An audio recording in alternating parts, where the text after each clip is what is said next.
नमस्कार, आप देख रहे हैं देश की बात। मैं हूं नगमा। आम आदमी पार्टी ने कांग्रेस की घोषणा के बाद ये ऐलान कर दिया है कि वो बेंगलुरु में हो रही विपक्ष की बैठक में शामिल होने वाली है। आम आदमी पार्टी की पॉलिटिकल अफेयर्स कमेटी की बैठक में ये तय किया गया और राघव चड्ढा ने कहा कि वो कांग्रेस की घोषणा का स्वागत करते हैं। इससे पहले कांग्रेस महासचिव वेणुगोपाल ने दो टूक कहा कि केंद्र के अध्यादेश का कांग्रेस समर्थन नहीं करेगी। आपको बता दें कि कल बेंगलुरु में विपक्ष की बड़ी बैठक हो रही है। इस बैठक में 24 विपक्षी दल शामिल होंगे। इससे पहले पटना में हुई विपक्ष की बैठक में 15 दल शामिल हुए थे। बैठक में सोनिया गांधी, राहुल गांधी, ममता बनर्जी, शरद पवार, नीतीश कुमार, लालू प्रसाद यादव समेत तमाम बड़े विपक्षी नेता शामिल होंगे। बैठक में लोकसभा चुनाव में बीजेपी से मुकाबले की रणनीति पर चर्चा होगी।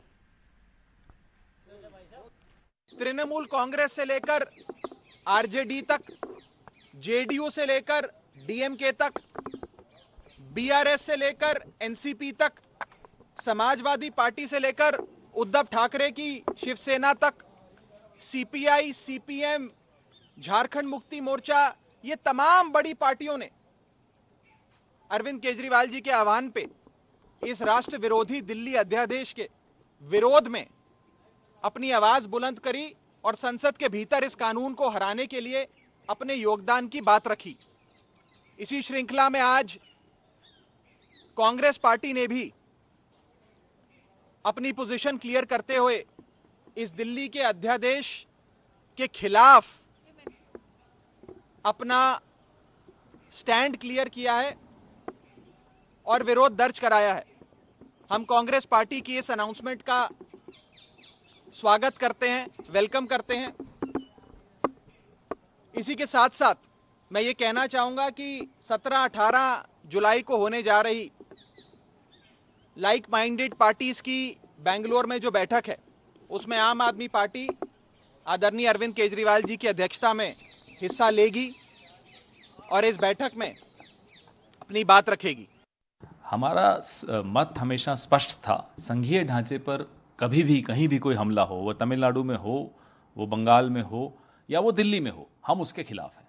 और जब से ये सरकार आई है, पिछले 9 साल से संघीय ढांचे पर लगातार हमले बोले जा रहे हैं। ये संघ की विचारधारा ही ऐसी है कि संघीय ढांचे को ये लोग बर्दाश्त नहीं कर पाते।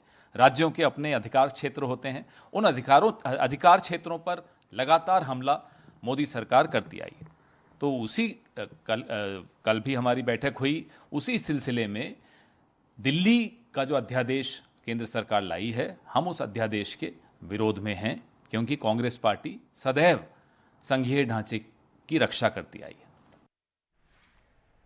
और इस समय हमारे साथ जुड़ रहे हैं बेंगलुरु से मनोरंजन भारती, मैनेजिंग एडिटर। और इस विपक्षी एकता की जो बैठक हो रही है, वहां पे मनोरंजन इस पे नजर रखे हुए हैं। साथ ही शरद शर्मा यहाँ हैं, जो हमारे सहयोगी इधर आम आदमी पार्टी की गतिविधियों को ट्रैक कर रहे हैं। मनोरंजन, पहले आपसे, विपक्षी एकता की पूरी तैयारी है और जो एक खलल डाल रही थी इसमें आम आदमी पार्टी, वो भी अब दूर हो गया। कांग्रेस तैयार हो गई है अध्यादेश का विरोध करने के लिए। तो ये भी सवाल उठ रहा है कि आखिरी मोमेंट पे ये जो फैसला हुआ उससे कांग्रेस को क्या हासिल होता है?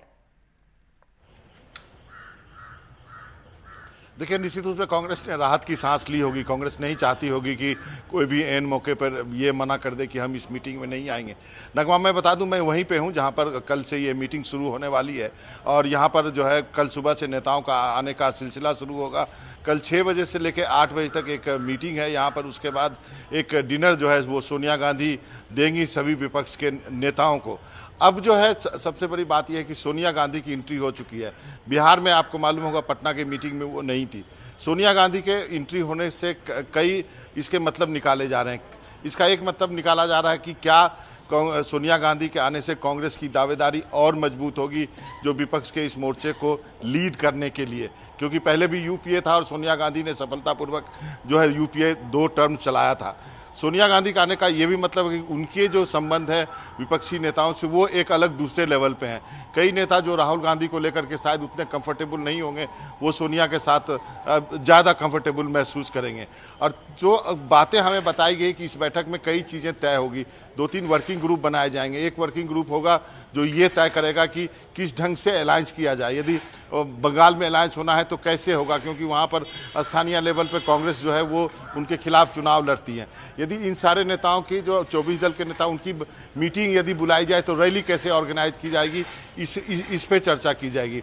फिर ये किया जाएगा, एक वर्किंग ग्रुप होगा जो ये तय करेगा कि किन मुद्दों पर चुनाव लड़ा जाए, वो कॉमन मुद्दा क्या क्या हो सकता है। तो इन सब चीज़ों को लेकर के जो कल की जो सोनिया गांधी की डिनर मीटिंग है वो सबसे महत्वपूर्ण हो गई है। जी, तो पूरी तैयारी यहाँ पर है और सोनिया गांधी के वहाँ आने से खास करके इसका काफ़ी महत्व और कई मायने, जैसा मनोरंजन बता रहे हैं कि विपक्षी एकता की जो मुहिम है उसमें सोनिया गांधी बहुत अहम रोल निभा सकती हैं, उनका नेतृत्व हो सकता है। शरद, आपके पास आना चाहूंगी कि आम आदमी पार्टी ने जो लगातार एक शर्त रखी हुई थी कि वो शामिल नहीं होगी इस विपक्षी एकता की मीटिंग में अगर कांग्रेस समर्थन नहीं करती अध्यादेश का, अब फैसला हो गया कांग्रेस की तरफ से, आम आदमी पार्टी ने इसका स्वागत किया और इसमें वो जा रहे हैं, पर क्या उस खेमे से आप सुन रहे हैं?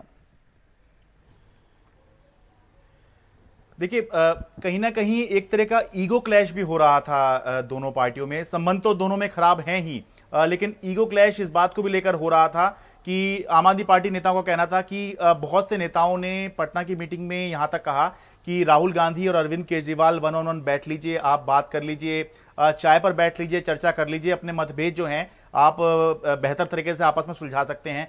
लेकिन राहुल गांधी इसके लिए तैयार नहीं हुए और यहां तक उन्होंने कह दिया कि आप इतनी जल्दबाजी में लग रहे हैं कि आपका मकसद इसमें क्या है। तो इसको लेकर आम आदमी पार्टी ज्यादा नाराज नजर आई कि केवल एक बात कह रहे हैं कि आप इसका विरोध कर दीजिए, आप विरोध भी नहीं कर रहे हैं। तो उन्होंने भी इसको अपनी जिद बना लिया कि अगर कांग्रेस इसका विरोध नहीं करेगी तो अगली बैठक में हम शामिल नहीं होंगे। अब कांग्रेस के ऊपर बात इसलिए भी आई इस वाली मीटिंग में कि पहली वाली मीटिंग जो थी वो उसके ऑर्गेनाइजर या उसके मेजबान नीतीश कुमार थे, लेकिन अब जो मीटिंग हो रही है बेंगलुरु में इसकी ऑर्गेनाइजर या इसके मेजबान खुद कांग्रेस है। तो कांग्रेस को भी यह दिखाना है कि कैसे वो सभी दलों को साथ लेकर चल सकती है और बीजेपी को टक्कर दे सकती है। तो ऐसे में अगर आम आदमी पार्टी या कोई भी पार्टी जिसको वो इनवाइट कर रही है अगर वो उससे छिटकेगी, नहीं जाएगी, तो इससे परसेप्शन खराब होता है कि क्या कांग्रेस सबको साथ लेकर नहीं चल सकती। और दूसरा ये कि अगर आम आदमी पार्टी साथ में आएगी तो ये बात भी है कि कांग्रेस जो है ये दिखाई देगी कांग्रेस लीड कर रही है। तो जहां सुबह ये खबर आई कि आम आदमी पार्टी की टॉप लीडरशिप नाराज है तो कांग्रेस ने एक कदम आगे बढ़कर और जो है क्लैरिफाई करके बयान दिया कि वो इस अध्यादेश का विरोध करेंगे। तो फिर आम आदमी पार्टी के पास भी इसके बाद अब कोई रास्ता नहीं था, सिर्फ बजाय इसके कि वो इस बयान का स्वागत करें और बेंगलुरु की मीटिंग के लिए हां भर दें। तो आखिर में फिर यही हुआ कि कांग्रेस ने अगर एक कदम आगे बढ़ाया तो आम आदमी पार्टी ने भी अपनी जो नाराजगी थी या अपनी जो बातें थी वो या अपनी ईगो थी वो जो है दोनों ही तरफ से नीचे या कम की गई। तो अब जो है बात बन गई है दोनों में। फिलहाल अब बैठक में अरविंद केजरीवाल कल शामिल होंगे। जी, तो कल शामिल होंगे अरविंद केजरीवाल बैठक में। दोनों के बीच में जो टकराव था वो कुछ खत्म हुआ है, बात बन गई है। और धन्यवाद आपका शरद। और विपक्षी एकता की बैठक बैंगलोर में हो रही है जहां पर तमाम विपक्षी नेता और 24 विपक्षी पार्टियां यहां पर एकजुट हो रही हैं और सोनिया गांधी का वहां मौजूद होना काफी महत्वपूर्ण माना जा रहा है। इधर बीजेपी भी एनडीए की बैठक के जरिए अपनी ताकत दिखाने जा रही है। 18 जुलाई को दिल्ली के अशोक होटल में एनडीए की बैठक होगी। इसमें प्रधानमंत्री मोदी, गृह मंत्री अमित शाह के साथ एनडीए के सभी दलों के नेता शामिल होंगे। संसद के मॉनसून सत्र से ठीक पहले होने जा रही इस बैठक का मकसद ये दिखाना है कि प्रधानमंत्री के समर्थन में भी कई दल बीजेपी के साथ खड़े हैं। अगर संख्या बल की बात करें तो एनडीए विपक्ष पर भारी पड़ेगा। विपक्ष की बेंगलुरु बैठक में 24 दल शामिल हो रहे हैं, एनडीए की बैठक में करीब 30 दल जुट रहे हैं। इस पर और जानकारी दे रहे हैं हमारे सहयोगी अखिलेश। जहां एक और विपक्ष की बैठक हो रही है बेंगलुरु में, वहीं एनडीए भी अपनी ताकत दिखाने जा रही है। 18 तारीख की शाम को 5 बजे अशोका होटल में यह बैठक होगी। अभी फिलहाल एनडीए में 24 दल हैं, लेकिन एनडीए अपने कुनबे का विस्तार भी कर रहा है। नए दल इसमें जोड़े जा रहे हैं। आज सुबह ही ओम प्रकाश राजभर उन्होंने घोषणा की है कि वो एनडीए में शामिल हो रहे हैं। अजीत पवार का गुट जो है वो बीजेपी में साथ में आ चुका है। इसी के साथ जीतन राम मांझी हो, चिराग पासवान हो, उपेंद्र कुशवाहा हो, ये मुकेश सहनी हो, वीआईपी पार्टी के सारे ऐसे दल हैं जो बीजेपी के साथ कभी रहे थे, अब वो फिर से बीजेपी के साथ आ रहे। तो इस तरह से एनडीए के अभी 24 दल थे, लेकिन माना जा रहा है कि 18 तारीख की बैठक तक 30 दल जो है वो हो जाएंगे। तो इस तरह से एनडीए ये दिखाएगा कि 2024 के लिए जहां 24 विपक्षी पार्टियां एकजुट हो रही हैं पीएम मोदी के खिलाफ, वहीं 30 पार्टियां ऐसी हैं जो पीएम मोदी के साथ उनके नाम पर उनका समर्थन करने के लिए इकट्ठा हो रही है।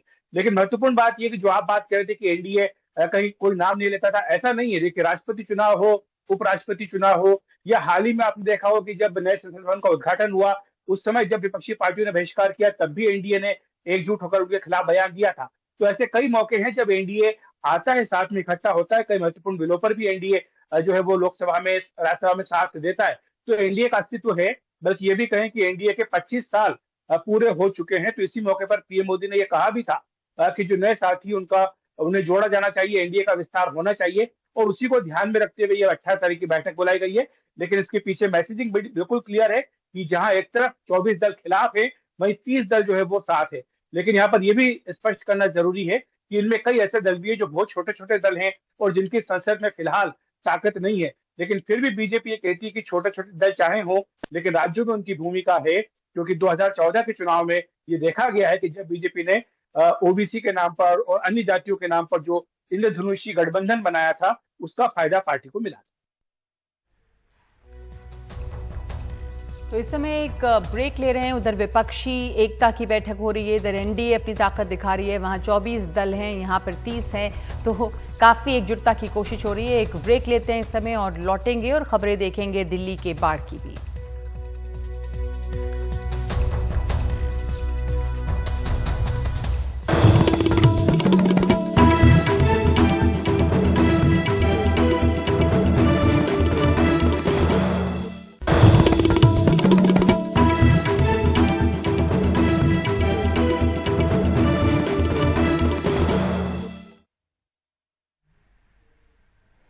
दो 2024 लोकसभा चुनाव के लिए एक तरफ विपक्ष अपने आप को एकजुट कर रहा है, तो दूसरी तरफ एनडीए भी अपना कुनबा बढ़ा रहा है।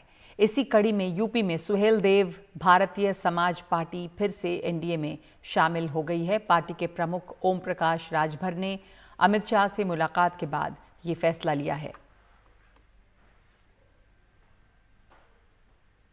उस लड़ाई को आगे बढ़ाने के लिए जो काम भारतीय जनता पार्टी, माननीय देश के यशस्वी प्रधानमंत्री, हमारे साथ ओपी राजभर साहब हैं। ओपी राजभर साहब से लगातार हम लोग बातचीत करते रहे हैं, चुनाव के दौरान भी, चुनाव से पहले भी और चुनाव से बाद में भी। बहुत दिलचस्प शख्सियत है इनकी, हर बात का ये पूरी तरीके से सही से जवाब देते हैं, बुरा नहीं मानते हैं। राजभर जी, एनडीए जाने का फैसला क्यों लिया?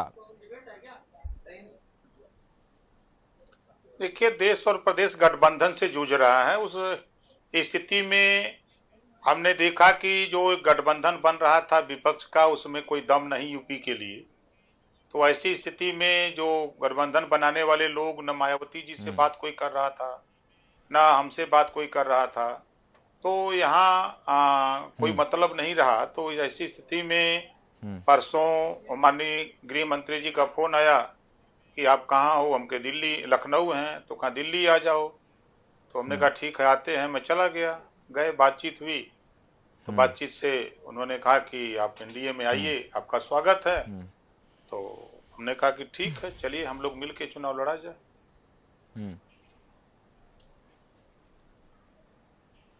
मिलके चुनाव लड़ा जाए। राजभर साहब, क्या वादा किया है? लोकसभा लड़ेंगे आप? वैसे आप विधायक हैं, तो लोकसभा की कोई टिकट मांग रहे हैं? आपकी कोई सीट प्रॉमिस की गई है? अब गठबंधन तो हो रहा है, लेकिन गठबंधन के भी कुछ धर्म होते हैं, कुछ कहा जाए नापजो, कुछ मोल भाव भी होता है। कहाँ से टिकट लड़ेंगे? लोकसभा लड़ेगी पार्टी आपकी, तो कौन सी सीट मिल रही है आपको? कि पार्टी लोकसभा का चुनाव भी लड़ेगी, सरकार में भी शामिल होंगे।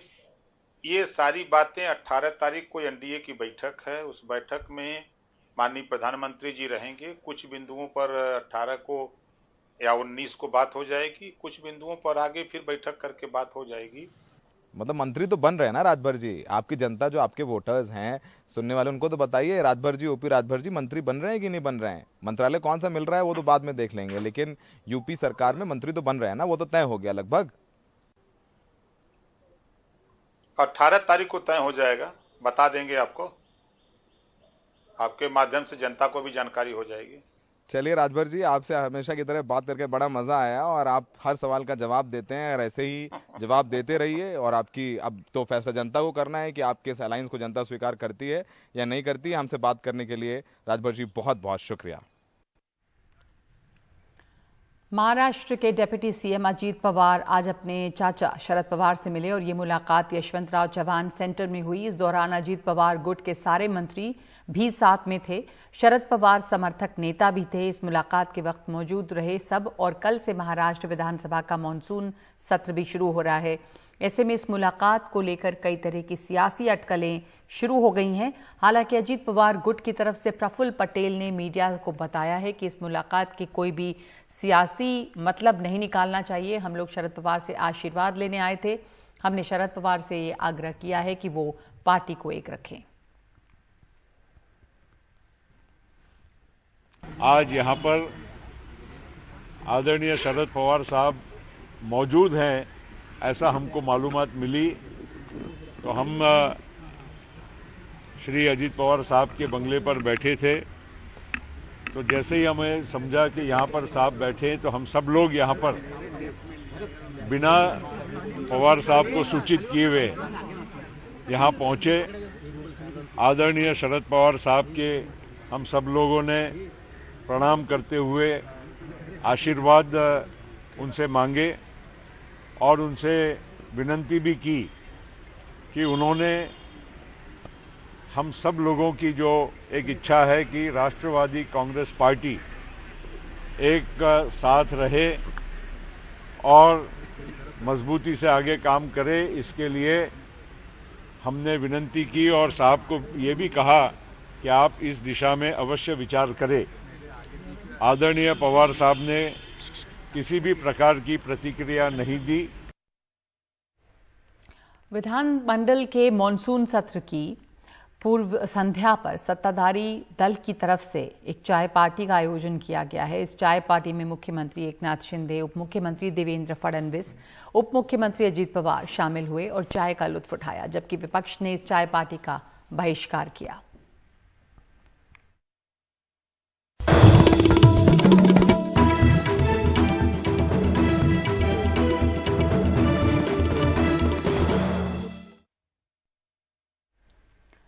दिल्ली में यमुना नदी के जलस्तर में कुछ गिरावट तो आई है, लेकिन अभी भी कई इलाकों में हालत खराब है। और दूसरी बात यह भी है कि बारिश अभी भी हो रही है पहाड़ों में भी। यमुना का जलस्तर अब 205.88 मीटर है, जो कुछ दिन पहले के अपने सबसे ऊंचे स्तर से करीब 2.5 मीटर नीचे है, लेकिन अभी भी नदी खतरे के निशान से ऊपर ही बह रही है। यमुना में खतरे का स्तर 205.33 मीटर है। आखिर दिल्ली में क्यों भरा हुआ पानी निकल नहीं पा रहा है, ये जानने के लिए मुकेश सिंह सेंगर ने एक टाउन प्लानर से बात की है। दिल्ली में यमुना में क्यों इतनी बाढ़ आई है और क्यों बाढ़ का पानी शहर में दाखिल हो रहा है, इस पर बात करने के लिए मेरे साथ हैं टाउन प्लानर ए.के. जैन साहब। सर, ये यमुना में जो बाढ़ आ रही है, इसके पीछे कारण क्या लग रहा है और ये पानी जो शहर में दाखिल हो रहा है, घुस रहा है, इसको आप कैसे देखते हैं? पिछले 1000 साल में दिल्ली कई बार बनी, कई बार बिगड़ी। और दिल्ली पुलिस अगर देखें तो कई बार दिल्ली बनी, मतलब 7वीं दिल्ली कहते हैं, लटियस दिल्ली को, शाहजहानाबाद भी बना। तो एक रिवर है, रिवर यमुना, और दूसरी तरफ है रिज, जो कि अरावली पहाड़ों की का हिस्सा है। तो हमेशा ये दिल्ली बनी रिज के बीच में और रिवर यमुना के बीच में। जब ब्रिटिशर्स आए यहाँ पर 1911 में, उन्होंने डिसाइड किया कि कैपिटल दिल्ली में बनेगी कलकत्ता के बजाय। तो उन्होंने एक साइट चूज़ की कॉरोनेशन पिलर पे, जहाँ पे दिल्ली यूनिवर्सिटी आजकल पुराना सेक्रेटेरिएट है। जब आर्किटेक्ट और इंजीनियर्स आए, आर्किटेक्ट एडविन लैटिन्स बड़ा फेमस आर्किटेक्ट था, उसने कहा कि ये साइट सूटेबल नहीं है। और सूटेबल क्यों नहीं है, 2 रीज़न उन्होंने दिए। एक तो फ्लड प्रोन है, फ्लड आते रहेंगे, बाढ़ आती रहेगी, और दूसरा मलेरिया होगा। तो जब किंग जॉर्ज 5 उसका फाउंडेशन स्टोन रख चुके थे, वाइस राय को उनकी बात मान के रिकमेंडेशन भेजनी पड़ी ब्रिटिश गवर्नमेंट को। किंग जॉर्ज 5 तक गई कि साहब साइट हम रायसीना पे ले जाना चाहते हैं, जो कि ऊंची है, फ्लड नहीं आएगी, ये सब। तब जाके रायसीना बना। 62 में मास्टर प्लान बना दिल्ली का पहली बार, और मेरे ख्याल से हिंदुस्तान में पहला मास्टर प्लान था जो कि एक बड़ा कॉम्प्रिहेंसिव साइंटिफिक मास्टर प्लान बनाया, वहाँ पे गड़बड़ हो गई। उसमें गड़बड़ ये हुई कि दिल्ली में यमुना बहती है 48 किलोमीटर, यहाँ पर 350 kilometre western Yamuna canal, eastern Yamuna canal और मेजर ड्रेन्स हैं, 28 मेजर ड्रेन्स हैं, वो बहती हैं जो कि ड्रेनेज को इसको सर्व करती हैं। उसके अलावा 2100 किलोमीटर लंबी छोटी माइनर ड्रेन्स हैं। अब जब मास्टर प्लान बना तो उन्होंने यमुना को सोचा ये तो या तो खाली ज़मीन है या बैकयार्ड है दिल्ली का, तो जो कनेक्टिविटी थी लोगों की, शाहजहानाबाद से रोज़ आते थे, फेस्टिवल होते थे, सेलिब्रेशन होते थे, वो उसको कट ऑफ कर दिया। वहाँ पे एक रिंग रोड बना दी गई, रिंग रोड फास्ट ट्रैफिक के लिए, और रिंग रोड भी जो बनी करीब 20 फुट ज़मीन भर के, वहाँ पे मोट होती थी, ज़मीन भर के रिवर बेड में रिंग रोड बनी। दूसरी बात ये कि जो पानी आ गया है शहर में, अब देख रहा जा रहा है कि बारिश कई दिन से नहीं हो रही है, बहुत ज़्यादा या कम हो रही है बारिश, उसके बाद ही पानी भरा हुआ है, वो पानी निकल नहीं पा रहा है, उसका क्या कारण मानते हैं? उसका कारण ये कि स्टैग्नेंट वाटर है, जो 28 ड्रेन्स गिर रही हैं यमुना में, जैसे कि ड्रेन नंबर 12 है सेंट नर्सिंग होम नाला, वो बैकफ्लो हो गई है, क्योंकि वहाँ पे जब रिवर का लेवल 208 मीटर पहुँच गया और उसका लेवल, ड्रेन का लेवल 203-204 मीटर है, तो वो बैकफ्लो होकर पानी वहाँ पे आ गया और वो एक्यूमुलेट हो गया। फिर जितने ये बैराज के गेट्स हैं वो बंद थे, तो वो पानी का फ्लो बैकफ्लो नहीं हो पा रहा है। तीसरी बहुत इम्पॉर्टेंट चीज़ है कि जितनी भी हम छोटी ड्रेन्स हैं, बड़ी ड्रेन्स हैं, उसका एक इंटीग्रेटेड प्लान बनाएं और उसकी टाइम टू टाइम सफाई करते रहें, डिसिल्टिंग करते रहें, क्योंकि आजकल मलबा कितना इसमें भरा पड़ा है, जो इसकी कैपेसिटी होनी चाहिए मेरे हिसाब से 40% से ज़्यादा कैपेसिटी नहीं है ड्रेन्स की, तो वो सारा नेटवर्क हमें देख के उस पर काम करना होगा। और ये जो टेम्परेरी सॉल्यूशन होते हैं ना, पंप लगा दिए, मोटर लगा दी, ये कई बार लगाए हैं, मिंटो ब्रिज में आपने देखा, आदि प्रगति मैदान के अंडरपास में देखा, और जगह जगह ये सब एक टेम्परेरी होते हैं, 1 दिन 2 दिन 5 दिन के लिए, पर ये परमानेंट सॉल्यूशन नहीं है। बिल्कुल, थैंक यू जैन साहब। तो जैन साहब के मुताबिक बहुत सारे उपाय करने होंगे, बहुत सारी गलतियां पहले हो चुकी हैं, लेकिन अगर अब इस बाढ़ से बचना है, बाढ़ के पानी से बचना है, तो सरकार को इसके लिए कई ठोस कदम उठाने होंगे। नई दिल्ली से कैमरामैन मोहम्मद मुरसलीन के साथ मैं मुकेश सिंह सेंगर, NDTV इंडिया। उत्तर पूर्वी दिल्ली में खास करके ऐसे ज़्यादातर इलाके हैं जहां पर ये बाढ़ का पानी आ रहा है। निचले इलाकों में पानी भरा हुआ है। दिल्ली के जड़ौदा, हरदेव नगर में अब जो ड्रेनेज का पानी है, नालों का गंदा पानी है, वो आ गया है, और जिसकी वजह से लोगों का जो रोज़मर्रा का जीवन है वो मुश्किल है। सड़क पर पानी भर जाने के कारण साफ पानी की यहाँ पे काफ़ी मुश्किल हो रही है। यमुना में पानी कम हो रहा है कुछ तो, लेकिन इस इलाके में जो गंदा पानी है वो अभी भी भरा हुआ है।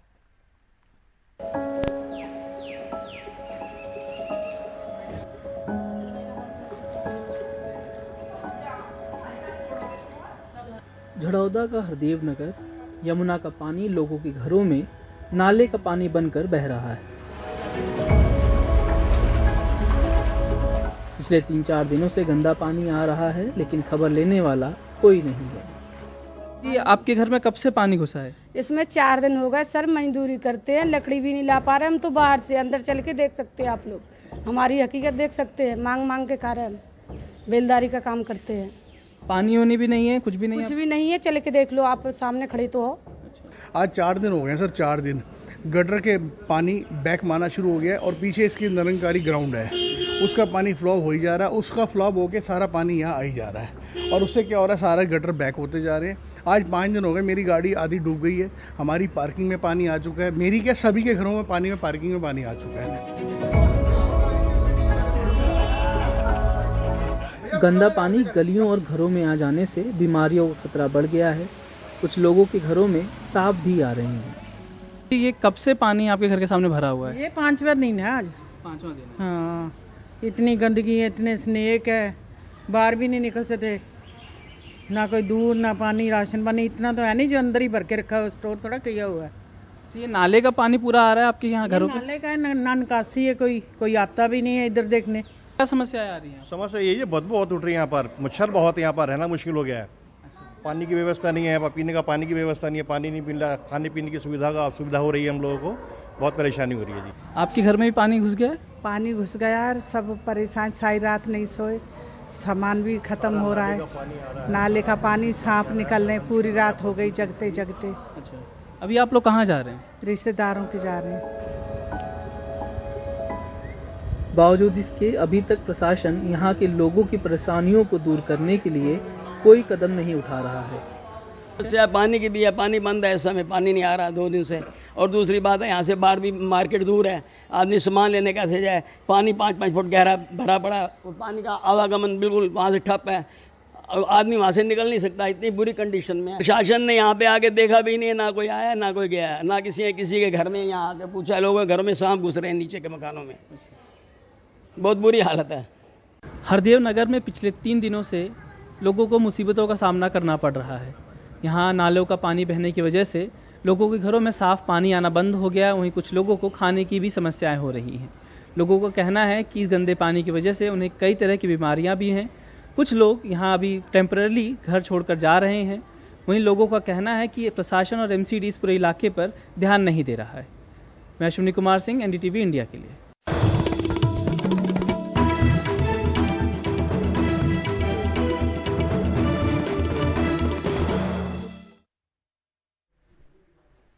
महाराष्ट्र में एक किसान दंपति को टमाटर ने देखते देखते करोड़पति बना दिया है। पुणे की जुन्नर तहसील में एक किसान दंपति ने इसी साल अप्रैल में 12 एकड़ में टमाटर की फसल लगाई थी और ईश्वर गायकर और उनकी पत्नी गायत्री गायकर ने टमाटर के तकरीबन 60,000 पौधे रोपे। इनकी फसल अच्छी हुई और देश में कई इलाकों में बाढ़, पानी और कई और वजहों से टमाटर की काफ़ी कमी पड़ गई और टमाटर के दाम आसमान छूने लग गए।